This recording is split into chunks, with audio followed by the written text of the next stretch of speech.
In the winter of 1944, deep in the ruins of Germany, Allied soldiers stumbled upon something extraordinary. Hidden inside a half-destroyed hangar near Munich was a strange machine, sleek, metallic, and like nothing they had ever seen before. A single turbine mounted inside a slender fuselage.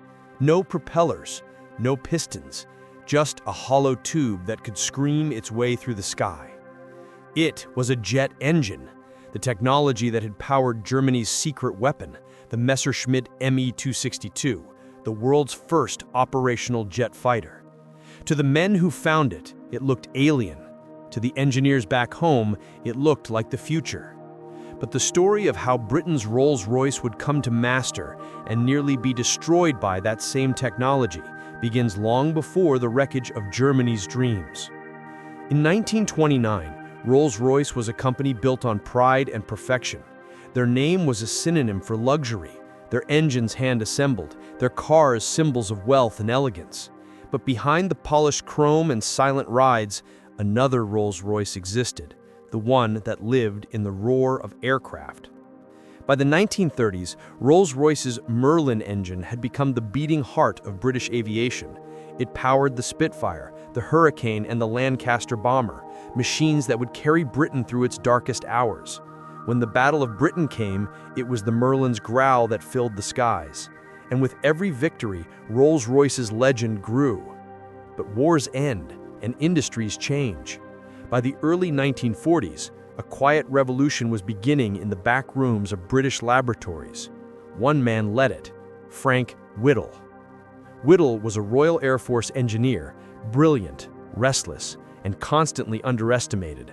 Since the 1930s, he had dreamed of a new kind of propulsion, a jet engine that could compress air, ignite it, and hurl it backward in a stream of fire, pure thrust. He built one in secret, founding a company called PowerJets Ltd. But few believed him. To most, the idea of a plane flying without propellers was science fiction. Then came the roar. Britain was desperate for speed, power, and innovation. Suddenly, Whittle's wild idea didn't seem so impossible.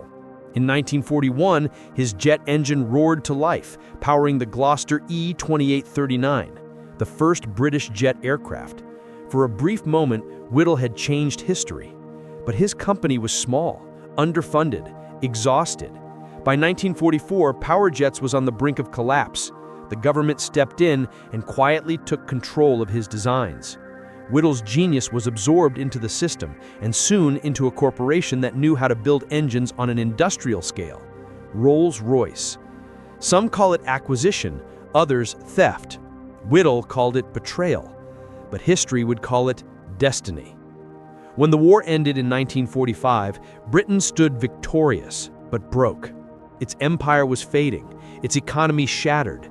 To survive, it needed exports and technology. The jet engine would become both.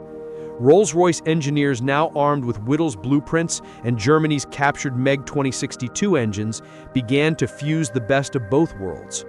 British craftsmanship met German science. The result was something entirely new: the Rolls-Royce Nen and Derwent jet engines. They were compact, powerful, and decades ahead of anything else. By 1946, the first British jet fighters, the Gloucester Meteor, were powered by Rolls-Royce. Britain had entered the jet age, and for a brief, shining moment, it led the world. But then came the twist. In 1946, the British government, eager for trade and desperate for goodwill, made one of the astonishing deals in aviation history. They sold several Rolls-Royce Men engines to the Soviet Union. On paper, it was a peaceful technology exchange. In reality, it was a strategic blunder that would haunt the West for decades. Soviet engineers reverse-engineered the Nen, creating their own copy, the Klimov VK-1. That engine would go on to power the MiG-15, the fighter jet that would shoot down hundreds of American aircraft. A British design had become the weapon of its enemy. The world had entered a new kind of arms race, one fueled by engines that once bore the Rolls-Royce name. Still, at home, Rolls-Royce thrived. Their jet engines powered the next generation of British and American aircraft. They had mastered the art of the turbine, turning cold metal into thrust and prestige. But behind the gleam of success, the company's ambitions were growing dangerously large. Through the 1950s and 60s, Rolls-Royce became more than a brand. It became a symbol of British engineering pride. Every engine was a masterpiece, but also a gamble. Each design pushed the limits of science, temperature, and metallurgy.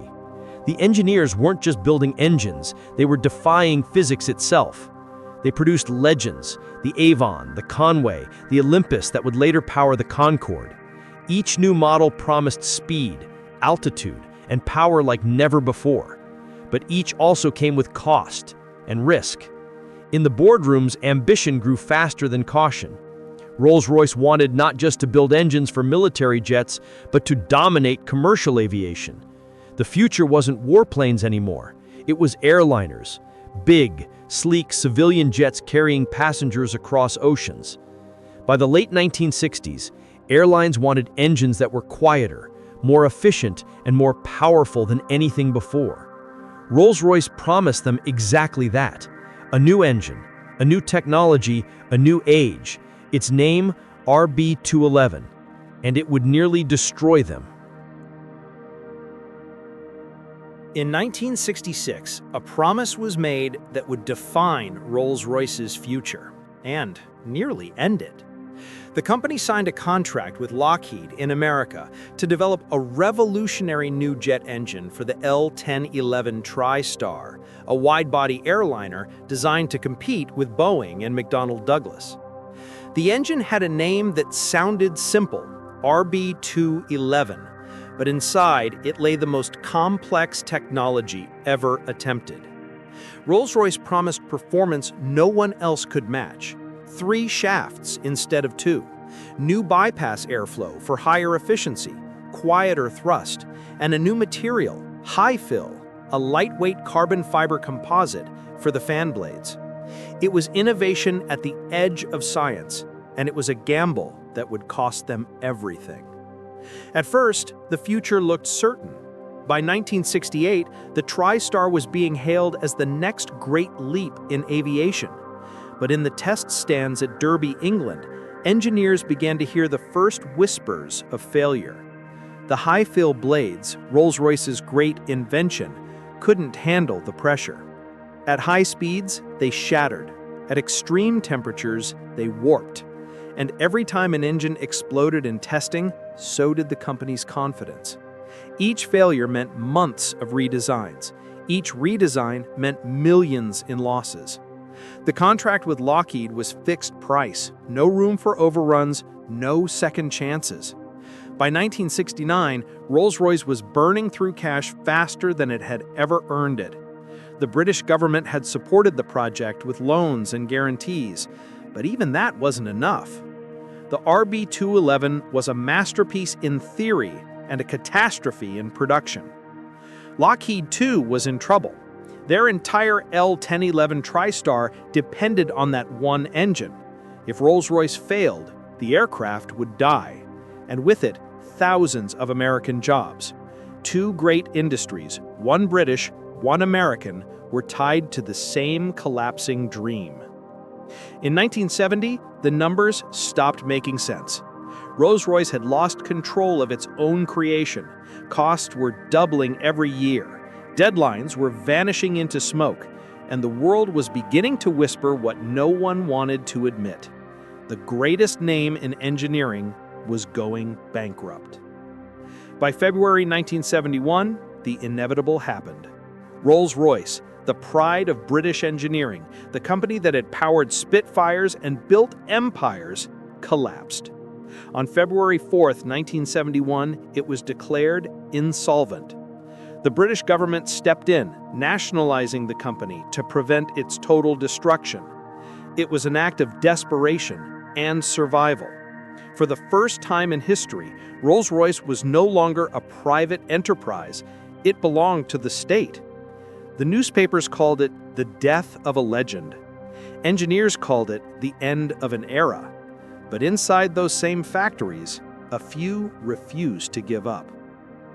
Even as accountants tried to close the books, the engineers at Derby kept working. They rebuilt the RB211 from the ground up, abandoning the fragile high-fill blades for titanium.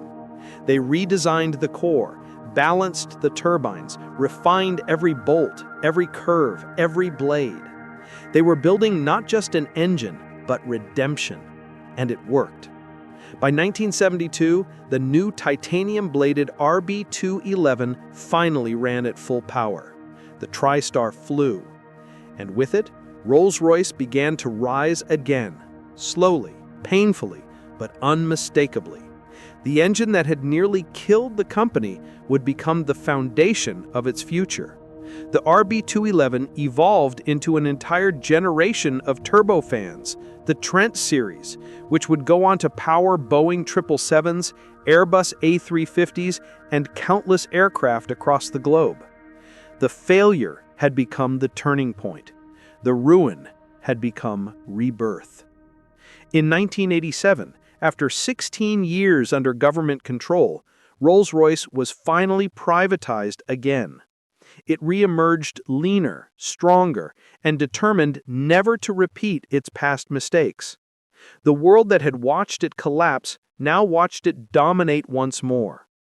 And yet, the story of Rolls-Royce remains a paradox, a tale of brilliance and blindness, of invention and arrogance, of a company that reached for perfection and paid the price.